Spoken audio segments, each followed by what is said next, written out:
भगवान बुद्ध की बात मान ली होती तो डाइवोर्स नहीं होता। भगवान बुद्ध की मान ली होती तो कम से कम हफ्तों तक, महीनों तक घर की व्यवस्था खराब नहीं होती, भूखे प्यासे रहना पड़ता। इतना सब हमारा बुरा हो रहा है, दिनों दिन हम जो है हमारा बुरा हो रहा है और हम बुराई में जी रहे हैं, लेकिन हम भगवान बुद्ध की बात को नहीं सुन के राजी, उसका आचरण नहीं कर रहे हैं। इतनी इंपॉर्टेंट बातें हैं।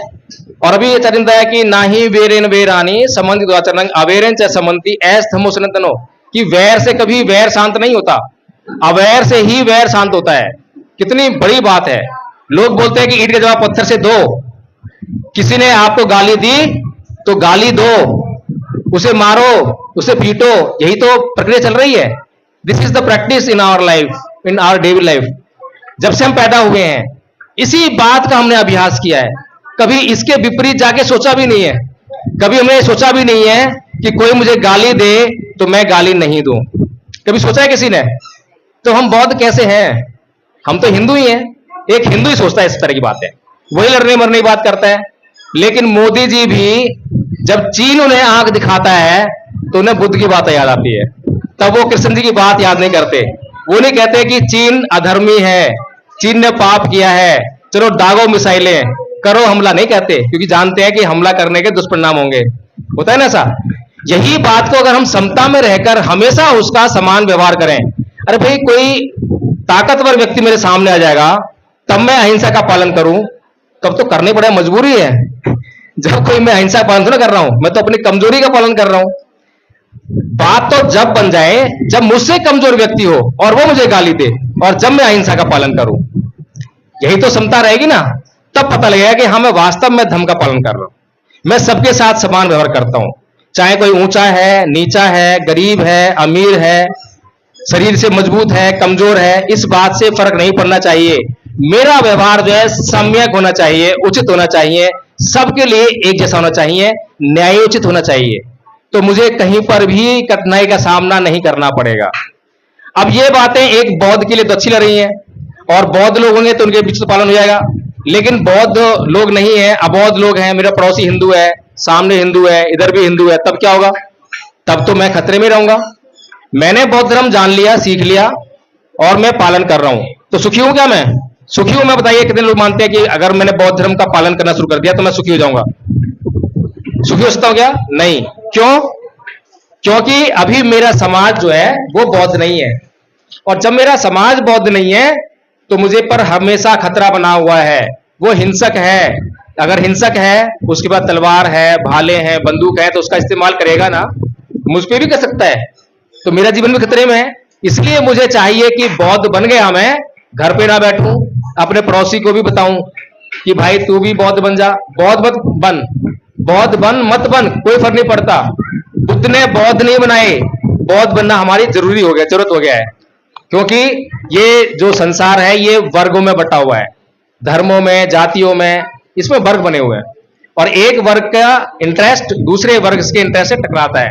इसलिए हमें जो है बौद्ध समाज जरूरत पड़ती है। लेकिन कोई व्यक्ति, मेरा पड़ोसी, बौद्ध बने या ना बने, लेकिन बुद्धिज्म की बात को जरूर मानने लग जाए, भगवान बुद्ध की बात को तो स्वीकार कर ले कि मुझे अहिंसा से जीवन जीना है, हिंसा से मेरा भला होने वाला नहीं है। और सबसे बड़ी बात क्या है कि इस संसार में कौन सा ऐसा व्यक्ति है, चाहे वो मुसलमान हो, हिंदू हो, कोई भी हो, जो ये चाहता हो कि हिंसा होनी चाहिए? कोई है क्या? चाहते हैं। अगर ना चाहते तो ये युद्ध क्यों हो रहा होता? इजराइल और ईरान का युद्ध हो रहा है, पीछे यूक्रेन और रूसिया का युद्ध हुआ, चाइना दिखाता है, ऐसा क्यों होता है? क्योंकि व्यक्ति जो है दोहरा मापदंड रखता है, अपने लिए कुछ और व्यवहार और दूसरों के लिए कुछ और।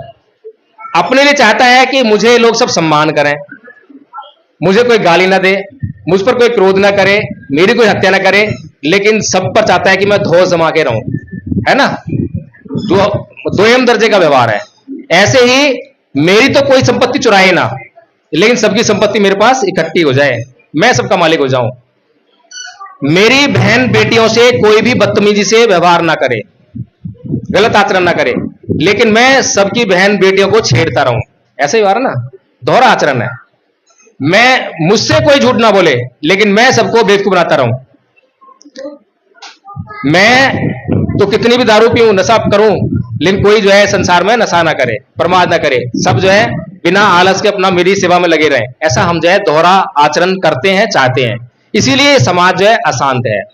अगर भगवान बुद्ध की एक एक शिक्षा को हम लोग धारण कर लेंगे, जान जाएंगे, सीख जाएंगे और उसकी बातें समाज में करने लग जाएंगे, तो ये समाज बौद्धमय हो जाएगा, ये भारत बौद्धमय हो जाएगा। और बौद्धमय भारत में किसी को कष्ट नहीं है, ना किसी मुसलमान को, ना किसी हिंदू को, ना किसी ईसाई को, किसी को परेशानी नहीं है। लेकिन हिंदू राष्ट्र होगा तो बाकी के धर्मों को कष्ट होने वाला है, मुस्लिम राष्ट्र हो जाएगा तो बाकी के धर्मों को कष्ट होने वाला है। कोई भी राष्ट्र बना के देख लो, सबको कष्ट हो जाएगा बाकी के लोगों को। और केवल भगवान बुद्ध का धम्म ऐसा है संसार में जिसका प्रचार और प्रसार केवल अहिंसा के बल पर हुआ है। आज तक एक आदमी को भी धमकी देकर बौद्ध नहीं बनाया। लेकिन क्या अन्य धर्मों के साथ में ऐसी बातें हैं? क्या हिंदू लोग अपना प्रचार जो कर रहे हैं वो हिंदू धर्म के अंदर गुण के आधार पर प्रचार कर रहे हैं क्या? नहीं, ध्वस्त पट्टी, बड़ा जबरदस्त प्रचार, यहां झंडे लगाओ, वहां झंडे लगाओ, सबको बताओ, है ना, ये प्रचार चल रहा है। धर्म क्या है पता ही नहीं है, धर्म के नाम पर कुछ नहीं है उनके पास, खोखला है। ईसाई धर्म ने इतिहास आगे देखो कितनी हत्याएं करी हैं, कितने यहूदियों को मार डाला। मुसलमानों को अभी देखे रहे हो, तालिबान क्या है, जिहाद क्या है, हिंसा से भरा हुआ खूनी हिंसा है। तो ये धर्म के नाम पर केवल और केवल मुझे आडंबर दिखाई देते हैं। बुद्ध का धम्म ऐसा है जो पूरी दुनिया को जो है रेगुलेट कर सकता है। आज पूरी दुनिया अगर युद्ध नहीं चाहती है तो उसके पास बुद्ध के मार्ग के अलावा दूसरा मार्ग नहीं है। अगर आज पूरी दुनिया शांति चाहती है तो बुद्ध के अलावा कोई और उनको जो है शांति देने वाला नहीं है। लेकिन समस्या बौद्ध बने हुए हैं, क्योंकि बौद्ध लोग खाली अपने नाम के आगे बौद्ध लगा के और दुनिया में घूम रहे हैं, ढिंडोरा पीट रहे हैं, हम बौद्ध है, बौद्ध है। बौद्ध है ही नहीं। अगर बौद्ध होते तो नहीं ये कहने की जरूरत नहीं पड़ती कि बौद्ध जो है विज्ञानवादी होते हैं, तर्कवादी होते हैं। जब मैंने वाणी इस्तेमाल की है, बताइए उसमें कहां पर पाखंड अंधविश्वास है? ना ही वेरेन वेरान इसमें दुराचानंग, बताइए कौन इनकार करेगा? संसार में कहीं भी चले कोई भी देश का आदमी, कोई इनकार नहीं कर सकता। अकोछी मंगवदी वाली जो गाथा है, कौन इनकार करे बताइए? सबकी जरूरत है। बल्कि मुसलमान भी अगर उसको भी बोलोगे वो कहेगा हाँ भाई बहुत अच्छी बात है, कोई इनकार करने वाला नहीं है। लेकिन हमें इसका जो है प्रचार करना पड़ेगा। इसी प्रचार को करने के लिए धम्मपद संघ ने 3 साल का कोर्स बनाया। अभी तक शायद ये प्रैक्टिस कहीं नहीं हुई है, और कहीं हो रही हो तो पता नहीं है मुझे, लेकिन मैं जानता हूं कि हम लोगों ने इसका शुरुआत कर दी है और 3 साल का कोर्स बनाया है। प्रथम वर्ष का जो कोर्स है, फर्स्ट ईयर का, बहुत छोटा सा कोर्स है, ये आपके सामने जो है आया है।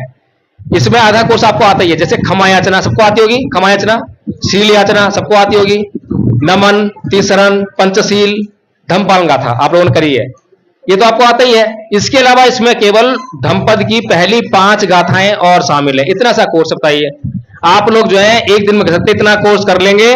उसके बाद गूगल मीट पे हमारी मीटिंग होती है, उसमें रोज कभी जब मैं जुड़ता हूं तो ऐसे धम्म की चर्चाएं करता हूं, धम्म की और गहरी बात बताता हूं।